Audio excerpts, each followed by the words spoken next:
Yeah, this is a podcast of Nathan, Nat and Shaun. Let's go! Hi, everybody. Hi. We were Shaunless this morning, but we made up with for it with a few superstar sports reporters Matthew Pavlich. and Steve Butler. So there you go. We talk about whether the new Top Gun movie is any good when Harry reviews it because he went with his girlfriend who was in love with Jem. There's definitely a couple in case you're wondering. Hey, Harry. Speaking of movies, we caught up with Elsa Pataki. We don't know. You do. She's Chris Hemsworth's wife, and she's the star of a film on Netflix called Interceptor. We jump into the Queen's carriage with her. And look, cultural differences can really come to the fore when you go and visit someone else's house. Wait till you hear some of these extraordinary stories. And we find out just how naughty your kid or you as a kid were as two. That's no word. This is Nathan, Nat and Shaun. So the Queen's Jubilee yes. celebrations is really Platinum, yeah. heating up in the UK. And They're frothing at it, they've gone to the garage of course. and they've pulled out her gold state coach. And when we say gold, no, it's gold. This literally looks like what you would think a queen in a Disney film would Yes, look like. or- It's that or like- one that it's gilded like gold leaf all over the Yeah, wood like what and the ornate. fairy godmother would turn a pumpkin into. You know, you go around to those people's houses and there's someone that we all know that's got one of these mirrors.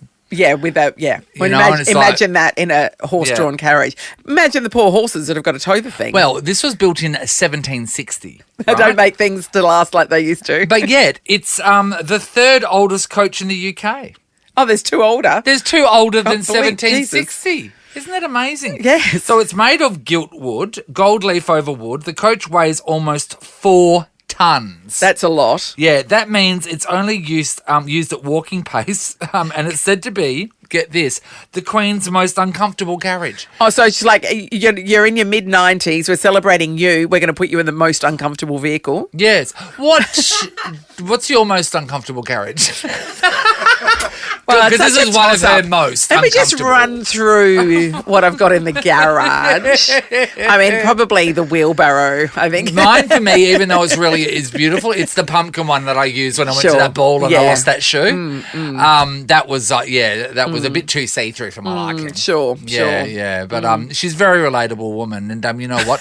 Everyone's getting behind it, right? The Royal Philharmonic Orchestra, a 35-strong ensemble, they decided to do a little bit of a thing for her in conjunction with the Jubilee's official sponsor.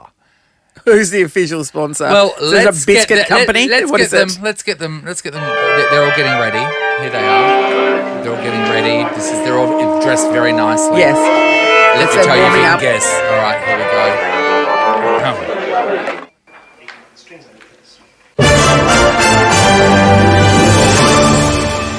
It's McDonald's. I was going to say that is McDonald's, isn't it? It's McDonald's.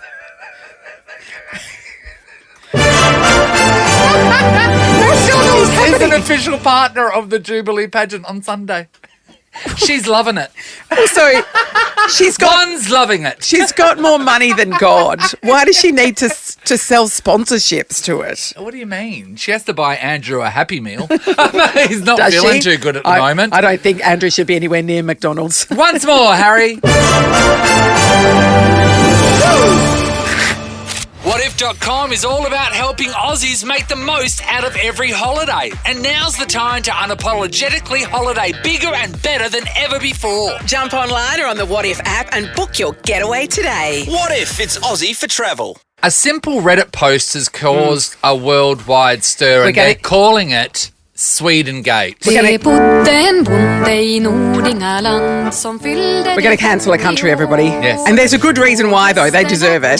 So the question was asked, what is the weirdest thing you had to do at someone else's house because of their culture or religion? And a guy had said, I remember going to my Swedish friend's house, and while we were playing in his room, his mum yelled that dinner was ready. And check this. He told me to wait in his room while they ate. Someone else chimed in. I slept over at a friend's house as well, Swedish friend. When we woke up, he said he's going downstairs for a few minutes. After about 15 minutes, I go downstairs to see what the F is happening, and they're eating breakfast. They see me and tell me he's almost done and he'll be up there soon. I still think about this 25 years later. Now, some Swedes have supported these claims. They said Yes, it's the unannounced child guests often weren't accounted for in meal planning, and that it could be down to class or food wasn't offered out of respect for the parents of the visiting child because they might have a planned dinner which would then be wasted when the kid gets home. I understand that. That makes perfect sense. Except what about the kid that slept over and did not get breakfast? Well, we don't know if his parents have breakfast for him, if they're doing a Macca's run. It just seems so weird, like, because, obviously when we grow, and it's a concern sometimes, it's like we know we're going to be fed at that person's house, and sometimes we're not happy about it. I would It's the always ask, opposite. I was a fussy eater, so my part of my sleepover process was, what are you having for dinner, was one of the first questions I'd ask. And, like, what kid knows what their mum's cooking for dinner that night? So then I'd say, can you, when you get home, can you ring me and tell me?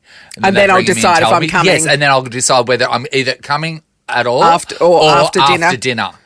Because I'm not eating your vegetables. What was the one thing that would have got you over the line? Oh, no, if it was like, say, burgers or we're just having like a sausage sizzle, no worries, I'm there. Sure. But if it was anything to do when I was a child with vegetables or a mornay, no, I'm not about it. Or salads, something in salad. If they threw salad in the mix, I don't care what you put with a salad. Potato salad, would that have got you? Potato salad. Okay.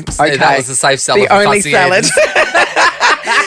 Somebody else responded to that article and said, "Yeah, that's just the way it was when we just went home before dinner time. Yeah. If we're at a friend's house, you just never expected to be fed. Yeah, it's amazing, isn't it? Yeah. I've got a friend that I slept over his house, and I don't know if this was cultural, but it was just very strange for me because we were both sleeping over there, and before we went to bed, his mum came in and said, "Are you guys off to bed now?" And we go, "Yeah," and she goes, "I'll come into the bathroom and wash your feet." Wash your feet? We had to go into the bathroom, How both of us. filthy were your feet? Me and Jessica, they weren't. And then when she made us wash our feet before we got into bed. In that sort of religious way, did she dry them with her hair? That was in year 11? No, year 12. Sorry, year 12. Oh, That that's was in year worse. 12. That was in year 12. Like if you're groshy little 7-year-olds, that makes sense. Yeah, that was in But year 12. You were 17 I or love 18. that reaction. Yeah, that was in year 12. Actually, I'd finished year 12 at that time. It was just after finishing year 12. Yeah, he was 35. That's I'm going to say it. That was Popey's mum. Oh, hilarious! Very clean feet. Hi, Popey. I still tell him about that. All It of the was so Pope boys, funny. Very clean. Very clean-footed family. The Nathan, Nat and Shaun podcast. We are talking about Swedengate. Turns out that if you're on a sleepover at a friend's house in Sweden as a kid, that family won't feed you. No. So you need to factor that in. Pack snacks. You'll be asked to wait in your room while they eat. They're doing it out of respect for your parents in case they've got a meal for you waiting at home. It's so weird. So we are talking about the weirdest thing you had to do at someone else's house because of their cultural religion or just because of their family. Robin's in Bassendean. Hi, Robin. Hello, Nathan. Hey, sweetheart. You sound a bit muffled there, Robin. Robin, you hold on. We're going to go to the other person. We're going to clean up your line. We'll come back to you, Robin. Penny's in Morley. Hello. Hi. Hi, Hey, Penny. Pen. You are loud and clear. Now, what happened when you were staying over at someone else's house? So basically, I had a best friend who lived in a really wealthy suburb, and she had cleaners and stuff like that. But when we stayed over, we were told that we had to, after we brush our hair, we had to clean the hair off the floor of the bathroom. Sorry. What? So you had to get down on your brush hands hair. and knees and pick up every stray hair. Oh, so does they give you a little like dustpan and shovel, like an ivory No. dustpan and shovel? No. No, just a hand. Like what mulching How mu- problem yeah. do they have? How much hair was falling out off of you is the question. I don't know, but they had a family of 5, so, you know. There's a lot of hair. Okay, so the mulching Hair. rich family. That is funny. strange. That's what we asked for. Let's go to Robin in Bassendean again. Hi, Robin. Hello, Nathan. much- How are we? Yeah. Much Yes, better, Robin. Now we can sweetheart. hear you. Now, what happened when you stayed over at someone else's house?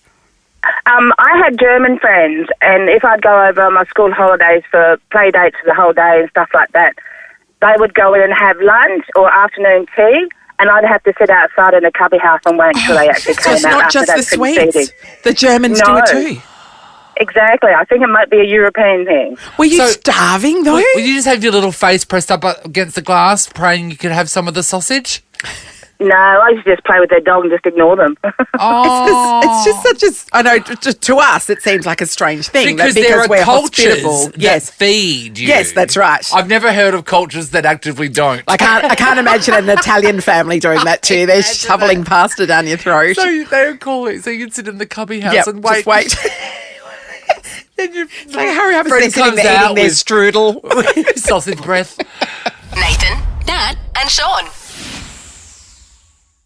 You would want to go home too if you're not getting fed when you're visiting your friend's house. Yes, we are talking about that's what's happening in Sweden. If you're going over to your friend's house as a child, their parents won't feed you in case your parents are waiting to feed you at home. Well, Apparently, Steph called. Yeah, Finland is another country as well as Germany, we heard. Juanita, hello. Hello, how are you all? Great, Juanita. Okay, what happened when you went to a friend's house? Okay, I was in my 20s, so that was embarrassing enough. But I went over to a friend's house and we all had dinner, and then after dinner, they took out their instruments and they went around an old grand piano. Oh, God. And I thought we were just going to watch TV, but we all ended up having turns of trying to play an instrument. I didn't play an instrument at the time, so they made me sing. And I just felt like I was in one of those movies. So they all made, and I didn't know the music, it was religious, so then they would turn around and they would stop and let me do my own little your solo rendition. And I had no idea. And I was so embarrassed. Mortifying. I just wanted to leave. I just wanted to leave. Seems terrible. Culty? Yeah. Like, it's borderline. It felt very culty. So what instruments are we talking about? We're talking about tambourines. We had a violin. We had a recorder. We had but they had their own piano, and we all had to stand around it, and we just started. And I thought, how long is this going to go? And what was the answer? How many words can I pull out? And it was all about like religious tone. So I wasn't very religious at the time. So, you know, and then they would just stop and then just look at me, and I would have to do my own solo. And then they would nod if I got it right or what they felt was appropriate. And then I remember just thinking, goodness, let me out of here. So you had to basically freestyle a religious lyric. Freestyle a religious lyric. And then it just kept continuing. So I thought after one song they're going to stop. And they go, no, we're going to improve that tone. And they started again. And I realised we weren't even going to watch TV or do anything normal. We were going to sit around. Good old-fashioned family sing-along. That was what Jesus would want. It let's would face be. it. Hallelujah. That was great, Juanita. Thanks, Juanita. Hi, Courtney. Hi, good morning. Hi, Courtney. So, how old were you when you were around at this person's house? So I was about 10 years old, maybe 10 or 11. Yeah. What happened? So you'd go and stay over the house, you know. We go straight off to school, so I take my bag and you go there for dinner, and that obviously would include like bath time. So everyone had the showers, but there was only like one towel. For everyone? I don't know whether they were cutting back. Yeah, for everyone. So her dad would go first and have the dry towel. And then her mum would have the second shower, so it was semi-dry. Her brother would go next, and then she would use the towel. No. And as the guest, I would be the last on the list of very people to wet, get kissed. You would just hope to God that when they left the bathroom, you noticed that they had clean. Extremely wet undercarriages. Because where did that towel go? We know where that towel went. Think about all the parts that towel dried. You don't know which part of the towel they used for that. That could be the bit that you then use on your face. Oh, you would have had to have walked out with a wet face. You would have just been blowing on your face. You know, it's not even until you guys are like, what is the weirdest thing? And I'm thinking about this going, that actually really was that is weird. The one towel. No, one towel for the whole family is weird enough, but then to hand it to a guest. Or let the guest go first, for the love of God. Come on, have some hospitality about you. Dad and the brother go before the guest. Thanks, Courtney, for traumatising an entire city. Thank you. Angie's in Bertram. Hello. Hello, how are you guys going? A bit disturbed, Ange. What happened? So this wasn't me going to a friend's house. I was the friend's house. So I grew up in Australia, Western culture. My parents are from Asian cultures. Yes. They've been here for quite a few years, but the culture in Asian houses, I don't know if you've been, is you go there, you take your shoes off, you don't wear them in the house. Of course. Yes, I you know, so I'd be out in the street with my neighbours playing as kids as we do, but I would have to wear shoes outside. But it's quite normal in Australian cultures, as you know. Yeah. You don't sometimes wear shoes, you just kind of run around, do what you want. Yeah. And so then they said, oh, let's go to your house. And so we went to my house and came over, and Mum looked down at her feet. She was like, where were the shoes? Anyway, she looked down and their feet were like pitch black because they were like running outside. And she was like mortified, and she was like, oh, well, if you guys want to come in my house, you guys are going to have to wash your feet. And instead of just saying walk to the bathroom, she was so worried about their dirty feet touching the carpet through the hallway, she made them get on their hands and knees, crawl to the bathroom so their feet won't touch the carpet in the hallway. And then she proceeded to wash their feet in the bathtub. Like, she got down and she scrubbed them. Scrubbed them clean. She couldn't trust if they'd do a good job on her. I was so embarrassed. How old were you? I was probably like 8 or 10 or something, but they were like 1 or 2 years older than me, and like I'm literally, I don't think they ever came over again. No one did, Angie. That spread around school pretty quick, I bet. Get on your hands and knees and crawl to the bathroom. You're listening to Nathan, Nat and Shaun. Yesterday during our show, we got my Stan account up and we were watching a bit of this. That's right, everyone. The original, the Everyone's OG. been talking about it, so we thought, like, let's just... We'll get in the mood. Yeah, and more so because we knew that Harry was going on a date with the lovely Gem. I'm going to say no. Oh, look out. Look at that. It's radio official I now. think they're creeping towards being an official couple just quietly. Watch out. I don't know. They haven't had the conversation yet, but I think they are. Thanks for doing it here, Nathan. I think it's best that we just get it all out and open in front of her. Well, where is she now, Harry? Probably still at my place, I think. Wow. To a parent Going through your stuff. I haven't checked in with it this morning. Mm-hmm. Yeah, right. Okay.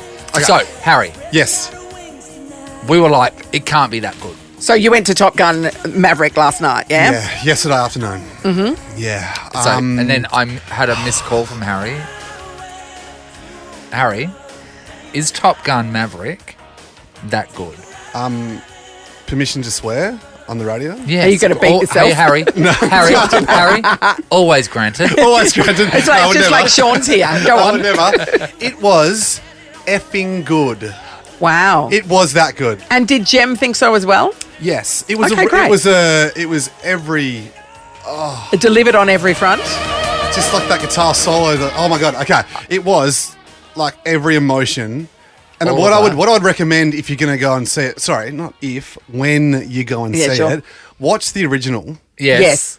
And it makes it even more To emotional. contextualise it, yes. No, I'm glad you brought up emotional. Because of Goose's son figures prominently. They Yeah. refer back to it very well. Yeah.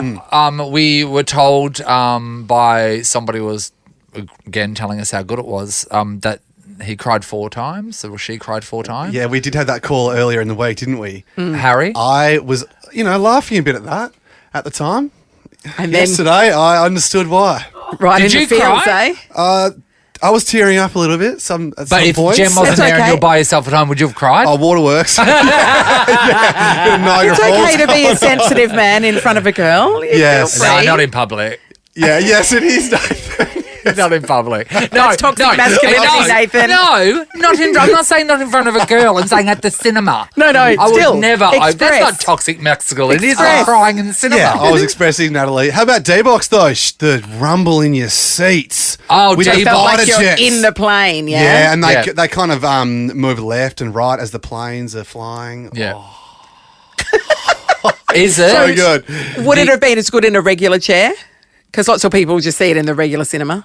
I mean, do yourself a favour. Okay. Go to Yeah, it would be. D-Box. It'd still be great. Yeah, It would yeah. be still be Sure. great. Yeah. You can yeah, check yeah. out D-Box at Karen Up Cinemas. They've got it there. But Harry, where is it on the realm of favourite movies right now? Yeah, you asked me yesterday Yeah. what the last great thing I saw was. I thought back to The Gentleman was a very good film. Sure. And I think it's the best movie I've seen since The Gentleman. So was it better than The Gentleman? Yeah, but probably better. The Gentleman. So, What's that? so it's the best movie it's you've the seen best- since before The Gentleman? Yeah, The well, Gentleman. that is Colin Farrell And the gang. And all the gang. Have you not seen The Gentleman? Oh, God. Have a look at that, Nathan. It sounds like it's rubbish. You'd love that. The Gentleman. Is it McConaughey? Yes. Yes, Matt McConaughey. This is not rubbish. And Don't that's a give me Guy that. Ritchie movie. An American expat tries to sell off his highly profitable marijuana empire in London, triggering plot schemes, bribery, and blackmail. Oh, Nathan, don't read it like it's already going to be bad. You're just not giving it a chance at all, are Hugh you? Grant's in it as well. Oh, It's got everyone. Top Gun, 12 out of 10. I can't believe you guys haven't seen it yet. We're pretty busy. What can we say? Don't lord it over us. Yeah. First you got a girlfriend. Now you're going to see movies before us. I am going to lord it over you because it was so damn good. So are you officially dating, Jem, or what? If you're going to carry on like that. No, it's best we probably take it on calls 13 24. Can Jem call? We'll ask her. Let's call her. Sure, let's do that. I think they're an official couple. It sounds like it. If they both enjoyed Top Gun, yes, then it's pretty obvious. Oh, Harry's just panicking now. What do She you hasn't mean? even met Mum yet. Your girlfriend, Jem, sounds nice. So, are you saying that you wouldn't take her to meet your mum, or she can't be your girlfriend unless she's met your mum? I think that's got to be a. So if Kath says no, Jem's out of here. Kath won't say no. Then what? This is it's null a and done void. deal. She's your girlfriend, like you've been saying to me. Non-stop. Morning, Jem. You said you love it. 18, 19 and 20. You told me you're falling. You've already bought a ring. That's what I heard. I don't know what your problem is. Hi, Ellie. Ellie's like, thank God it's not me. Wow, this is a lot. It'll never be me. This is a lot. You do never shut up about her, though. Oh, you do not. You keep asking. And like printing all those Instagram pictures out and putting them around your computer, that is a bit. But then she's your girlfriend, so it's fine. Yeah, that makes perfect sense. Anyway, Harry? Just had a message from Daisy. I'll just answer it right here on air. Daisy, who is Jem? Just a nice girl I met at the cot about a month and a half ago. A love interest. No, it's not. It's your girlfriend. What are you being all casual about it? Why are you keeping her a secret from your friends? Labels are a bit old school, Nathan. No, but you've been saying it all the time. I should just stop talking. You know you're in charge of the microphones, Harry. You know I'm in love that, with right? Jem and she's my girlfriend. I mean, I've heard it 100 times. Nathan, Nat and Shaun in podcast form. Ew, who needs Shaun? We're contractually obliged to do a Shaun Sport. And why not replace one former Dockers captain with another? Good morning, Matthew Pavlich. Good morning, Nathan. Nat, how are you both? Great, Pav. Great, Pav. I was going to take this one, but we thought maybe you might be more qualified. No, look, I think you would have been fine after our chat yesterday regarding your intimate knowledge of sports streaming. You would have been all over this segment. Hey, mate. Well, I do know all about West Coast Eagles' Jai Cully. I know about that because I Googled it and read it.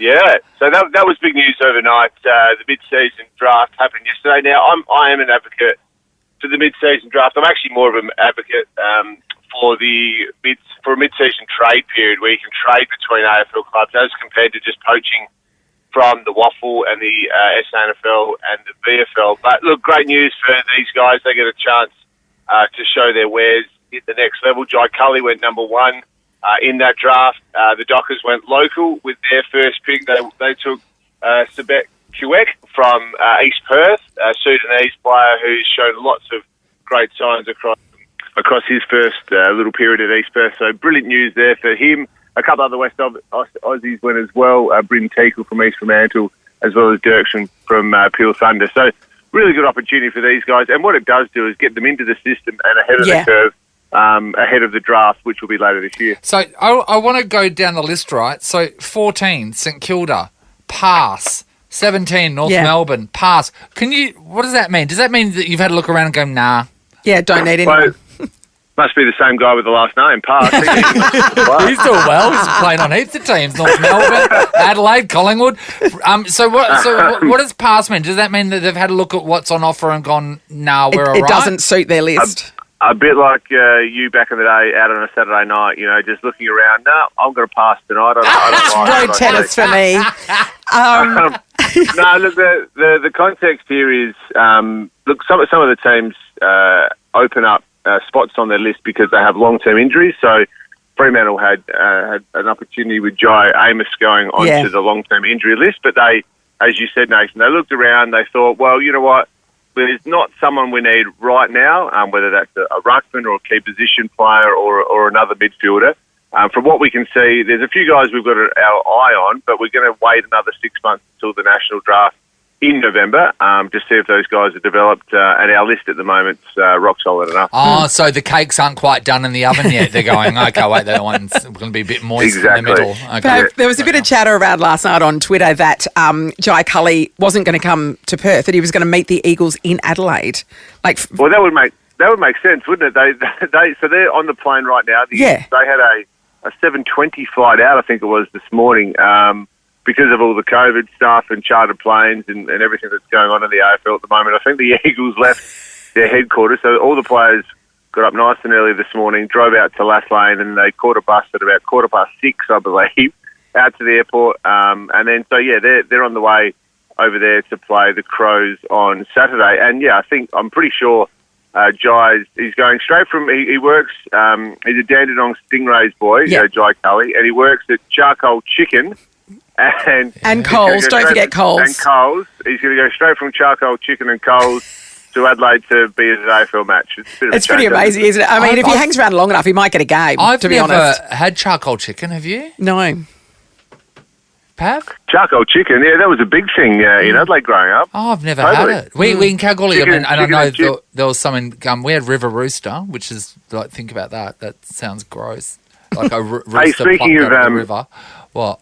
Speaking of eating food and going out, so we also spoke yesterday about date night, right? Yes. And I advised you as a woman that the best way to impress your beautiful wife, Lauren, was to, go to a movie, but there had to be something added on to that where you actually sat down and could talk to one another. And I reminded you that that's rubbish and she's single and why would you listen to her? And I said, go to the movies, take her to D-Box and make why the would you listen to him? Because he's single. Well, and also I don't wait women. So anyway, Pav, what happened?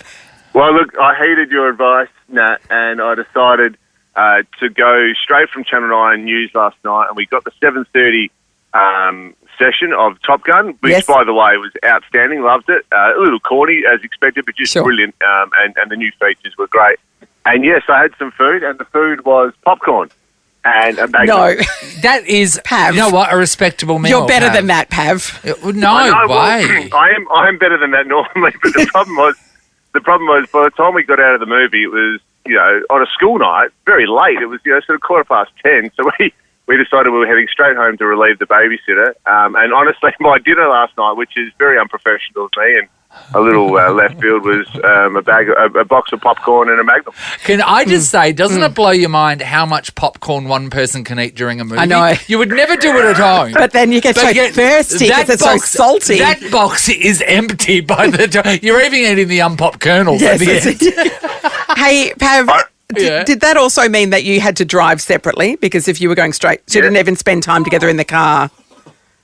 No, we drove separately. So Lauren was getting the kids ready with dinner and the babysitter and everything last night, and then I literally got straight out of the street from Channel 9, straight into my car. We drove, and so it's quite honestly, we had a conversation in the car. About our days and about what we had to talk about as we were driving to the movie, because we knew on the phone we had that opportunity when we got there. All right, Pav. Natalie's horrified, but Pav, when you woke up this morning, was Lauren still next to you in bed? Actually, you know what? I haven't seen her this morning. If someone sees her, if someone finds her, can you just let her know her husband waiting? 13, 24, 10.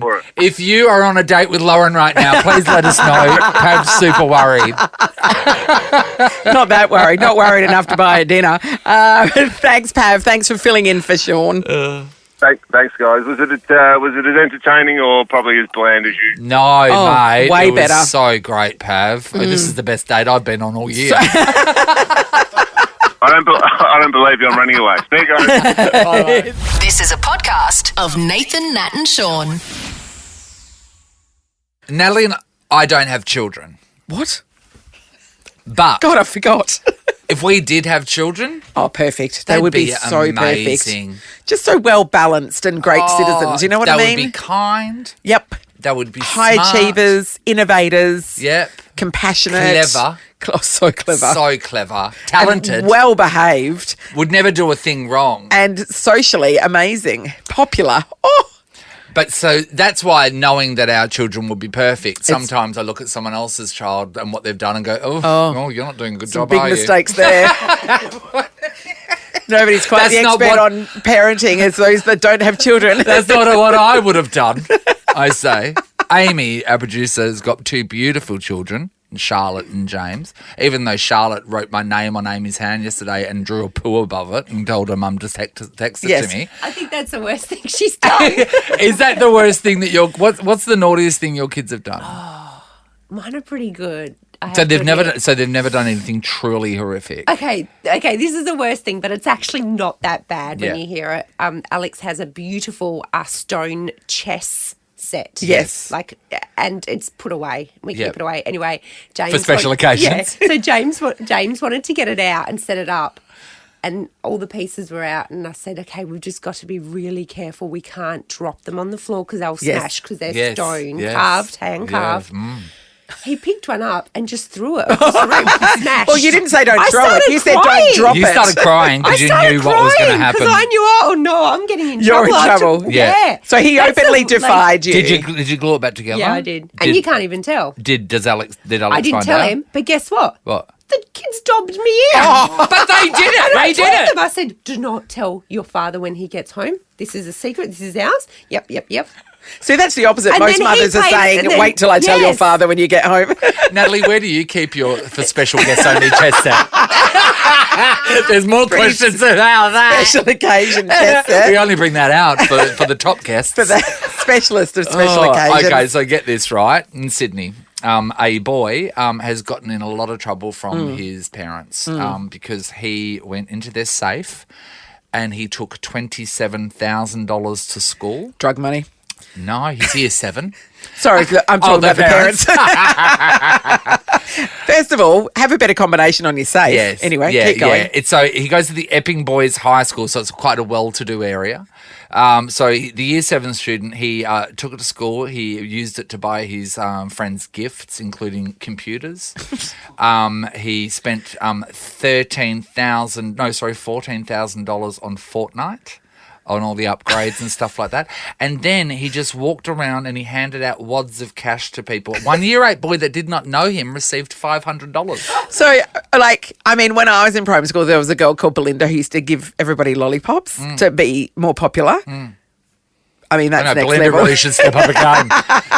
So everyone was confused about why this kid was handing out money and why he would hand it out if he had that much money in the first place. The schoolmate said, he's just an ordinary kid in year 7. He was sprinkling cash around like confetti. Yeah. So he's making a range for all his mates. What he didn't realise is that was his university fund that his parents were putting away. So if he's going to a fancy boys' school and yeah, they've got they'll make that up $27,000 in the afternoon. In the safe, I think he's going to be fine. Yeah. Or get a hex debt like the rest of us, mate. Then the school had to put a notice out to all the parents and just say if your child has come home with an excessive amount of money or just money from a kid, you've got to contact us and give it back. And how many people did? A few did because it's well-to-do area, I know. You know what I mean? But a lot didn't.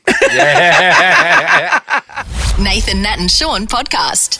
Talking about the worst thing that a kid has ever done. Shout out to my cousin Kate, who, when she was a little kid, she laid out. She found that my aunt and uncle had these vintage gramophone records. They had a proper gramophone, and there were all these gramophone records. She got them all out, laid them all on the floor, took them out of the sleeves, laid them all on the floor, and then rode her bike up and down on them. Well, of course, she's creating a path. Destroying every single one of them. So that was pretty bad. But she wasn't taking $27,000 out of their safe. No, that's true. We are going to go to Josh in Thornley. Hey, Josh. Morning, how's it going? Good, Josh. Is this your kid or was this you as a kid? No, so this is my brother as a kid. Okay, yep. Yeah, so I think he was in either grade 1 or 2. And it was show and tell day. Everyone was talking about their families, bringing in photos, and it was his turn to hop up. And he's got up and he showed the class photo, and everyone's had a look at it. The teachers finally had a look at it and grabbed it off him. It was a photo of my mum, but she was naked.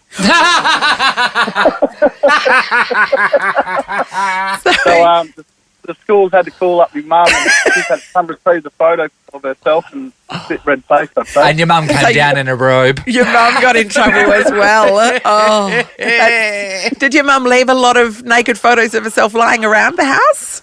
I don't know where it come from, where I got it, but it would have made school interviews a little bit awkward. Yeah, out of Dad's wallet, probably. If Hello. there is any kid who has a child, right, that is got is like poking around in their stuff all the time, all you need to do is say, there's a naked photo of me and your father somewhere in the house, and they will never look in another drawer. They will never open another book. They will never go looking. Unless they're trying to impress their mates later. Oh, by what? By showing your mum naked? Depends how good your mum is. I don't know. Chris is in Baldivis. Hello. How's it going, guys? All right. Good, Chris. We're talking about the worst thing that a kid's done. What have you got for us? You know how you always see those pictures of Facebook, kids covered in cream? Yes. Or the tub, my kid actually did it. We had a giant tub of pseudo cream. Yeah. She actually got into it, got it out, completely covered herself head to toe. Yeah. And then she thought it was a good idea that a brand new $4,000 TV, let's go cover that in pseudo cream as well. Creamed TV. That's not good. Yeah. I've heard of that happening. No. Did it ruin it? Did you have to buy a new one? No, I got into it. I husked it out. I cleaned it as best I could, but we could never get the smell. It still smells like because any little hole, like you know the holes where the speakers and stuff are. You can't get cream out of that hole. Oh, shouldn't have said that sentence. Thank you, Chris. That's great, Chris. Let's go to Shannon in Harrisdale. Hi, Shannon. Hey, how you going? Great, Shannon. All right, the worst thing a kid has ever done. Who's the kid? It was myself, and it was when I was about 2 or 3. I just learnt to start spelling my name. Yeah. So I decided to grab a brick and engrave it on the side of my mum and dad's brand new 80 Series Land Cruiser. Yes, you did. I hope you did it across several panels as well, did you? Yeah, across 2 panels, and they weren't too happy when they caught me in the midst of it. That's probably close to $27,000 worth of damage. Yeah, they had to go to the panel beaters and get their new Land Cruiser.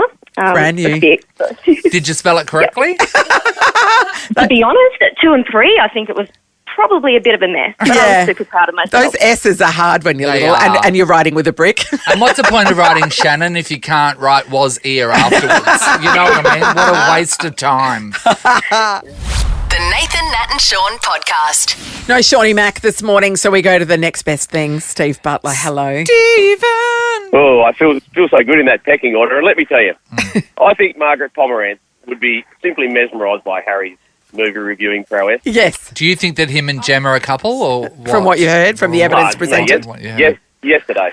Yesterday. Look, I can just see Margaret just putting that steely glaze across to David and just squaring him up with a. It was effing good. Yes. I just love to see that. I just love to see that. Steve, are you wanting to go and see Top Gun? Of course. I haven't seen it yet, like you guys, but No, I I'll haven't get seen there it yet. for sure. I haven't seen it yet. Harry has. No, I'm ready. I just don't believe it's that Gemma, good. of course. And Gemma. And Gemma, well, because Like, they're never dating. forget Gemma. Mm. Yeah. No, invariably linked forever now, I think. Well, it's what you do with someone that you're in love with. Anyway. Is that what happens, Nathan, is it? Is that what- That's how he said. Personally, I wouldn't know. So Steve, sport, talk to us. Discuss. Well, it's been around. What? Rafa Nadal, he could go to Rafa? 2 clear in the all-time ever. Yes. That Rafa Nadal win over Novak Djokovic is absolutely It was epic, incredible. wasn't They've played 59 times in Grand Slams over the years. Yeah. 59 games they've had. I think Rafa's now leading 30 to 29, so it's been an epic rivalry. Yep. And when you think of what Rafa's done on that clay surface at Roland Garros, he's now played 113 matches and he's won 110 of them. I mean, that's pretty extraordinary, isn't it? It's unbelievable. No athlete has done that in any sphere, in any sport, I would have thought. It is a 110 surface. wins, 3 losses at the French Open in his career. How old is he? He's about 35, I think, now, and he's got a really bad foot issue that he's struggling to contain, and if he doesn't, I would imagine that might be the last time we see him at Roland Garros. But oh, really? if he can get through and win this one, he'll go 2 clear of Novak and Roger. Yeah. Now, I still think Roger's the best of all time, Yeah. and I always will, I think, because his best, I think, is better than anyone else's best. But I don't want to see Novak Djokovic end up on top. I want to see Rafa now. Oh, so his birthday's tomorrow. Yeah, he's 35. Yeah, turns 36 tomorrow. Hey, Steve, bang on. Hey, I do love. I know that he's got a bit of OCD, but I do love watching his rituals. I do. Well, Maria Sharapova had the same. Yeah, what? What was hers? She had this sort of weird bouncing and touching parts of herself. Touch the ear, touch the nose. Parts of herself. It's a weird hand. And if you notice, he also steps over baselines and things during points, between points, and won't touch the lines. Yeah. And he's a weird unit rapper.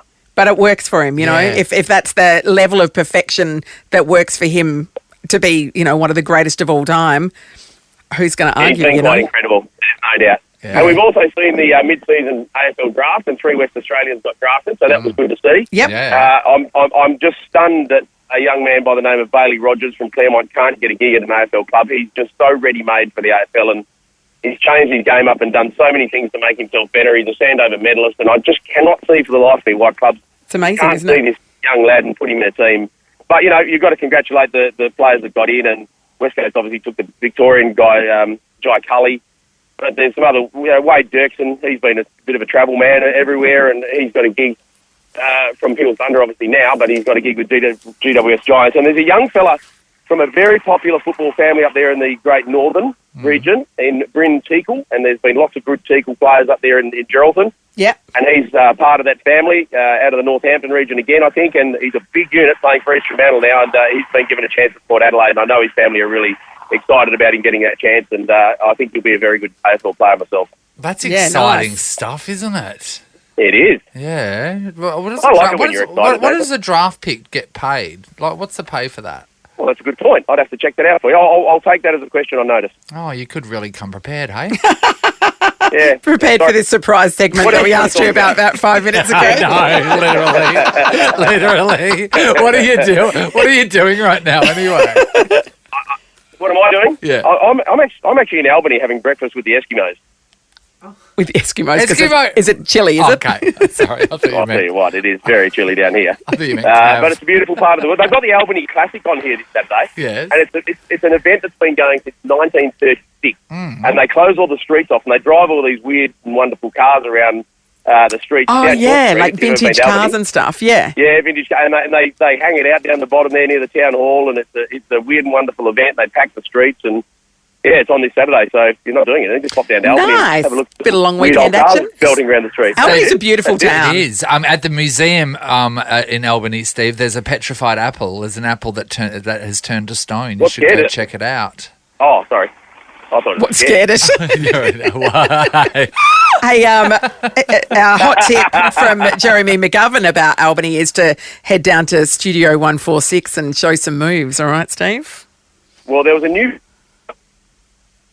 Oh, he's cut hit out. the dead zone. Wait there, you cut out then. Start with your fact again.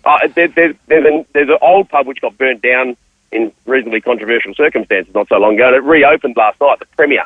Oh, right. I'll tell you what, they've done a magnificent job with it. It's very good. But they lost one of their stalwarts down here in Albany, the godfather of Albany, basically, this week.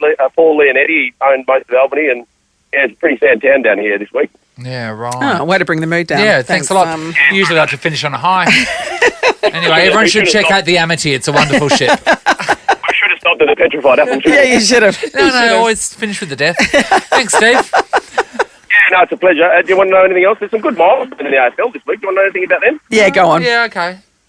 Well, Joel Selwood and Tom Hawkins will play their 294th game as teammates, and that takes them past Brent Harvey and Drew Petrie from North Melbourne, 294 games. Amazing. Scott Pendlebury and Steel Sidebottom will play their 254th game as teammates, and that will equal the Collingwood's record ever by Wayne Richardson and Len Thompson. Yeah. And Premiership Hawks, Luke Bruce and Liam Shields will play their 250th game together in the same match. Wait there. Natalie, that's pretty cool, isn't it? How many games have we played as teammates?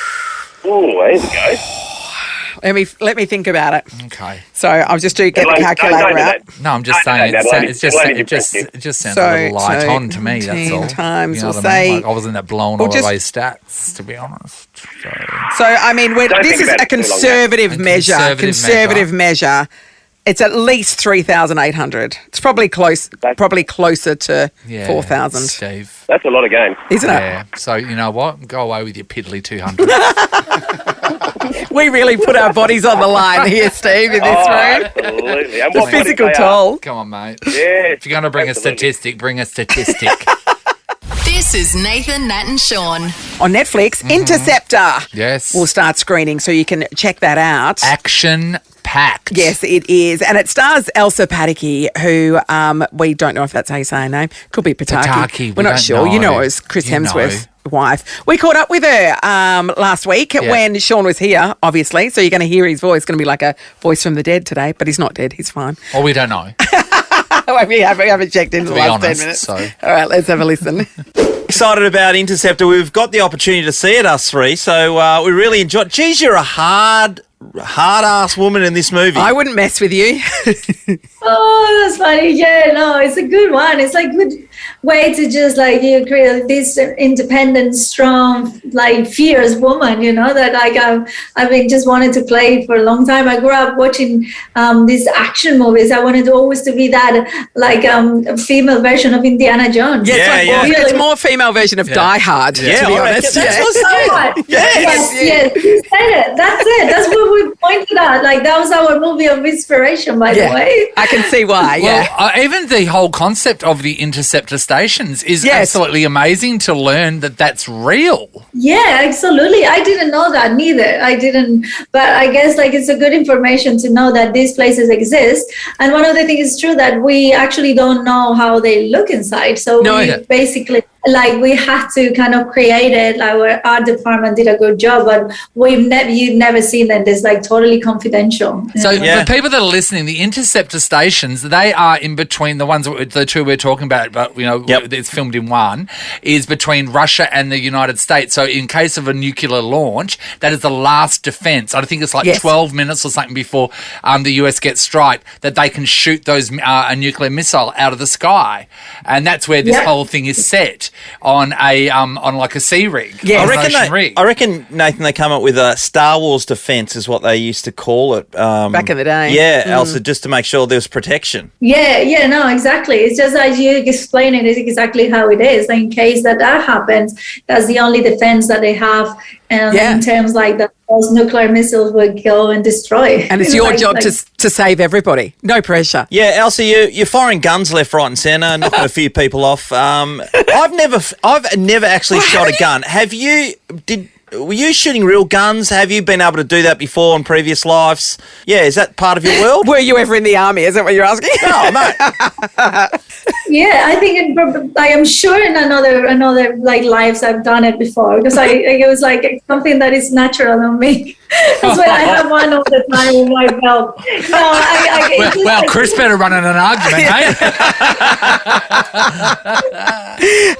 and obviously your martial arts prowess in this movie is pretty impressive too. But did you get hurt at all? Were you coming home bruised and battered from the training or from the execution of those stunts? Yeah, because I did like every fight, like 6 fights, and I had to learn 800 moves, and you have to do like absolutely all the choreography. And when you are shooting with the energy and like you're doing with the stunts that they give and everything, you know. So you ended actually bruised body, ache body. It was like it's full on. Like I don't know if I'll do it again, but in this one I really wanted to do absolutely all the fights, and I had this amazing stunt team that it was like 2 women that they just taught me so much, you know, because even like they were saying, like our center of gravity for a woman is so different than a man, so we fight different. Well, let's talk about your entrance into Australian Ninja Warrior. Yes. When you're doing the one-armed swinging on the monkey bar situation. Is that you harnessed up, or can you actually do that? No, we did it. Like I was harnessed up there. Yes, but like doesn't take it from the strength that you have to be with one arm hanging and doing that jump. Would you have to go through the other arm and leap into it and not miss it? And you can't do it many times because like your arm, like it has all the weight of your body. Yeah. So you start really, like your hand start really hurting. So I knew there was like 3 times that we could do it 4 times maximum. God! I mean, because the physical thing's one thing. This arm is longer than the other one for that thing, you know? Like, how the hell could you even do one, let alone 3? I know, because that's amazing. But you're acting at the same time. Ninja Warrior, they're not acting. I'd be acting exhausted. You're suffering. That's like it's like my face of suffering. This is so hard. Amazing. Absolutely not act there. And the other thing is, I mean, you carry this movie. You're in almost every single scene. It's you on screen almost the whole time. It's a lot. Yeah, I hope it's not too boring for the people. It is like it was like hard, and as I said, like it just like so much into it, because in this movie you don't only have to learn your lines, you have to learn all those choreographies. So and then after you shoot, you have to go to the gym to keep that muscle up. We created, because I wanted to, you know, like have that physicality that those US Army girls have. So we did like a 4-month training, like totally military training, weights, the strong diet, like, because just like, you know, she has that. She had to be realistic in a way. I wanted to. Yeah. Oh, Elsa, tell us about your diet. I did see your husband just the other day making up some kind of protein shake stuff. But so for you to keep your strength up, were you eating way more than you normally do? Will you eat proteins? Just all kinds? Egg whites non-stop? Much more, yeah, you do, because I'm not like a person that keeps eating. And being a mom, you know, you didn't have time to eat at all. So I just have to force myself to eat almost every 3 hours, keep it up, just like, as you say, protein shakes, protein, eggs, carbohydrates, a lot of rice, potatoes or sweet potatoes. You basically force yourself to eat constantly because you're burning so much, but you want it like that, create like exactly the muscle. Like you probably know all this about it. Yeah. Oh, how could you tell?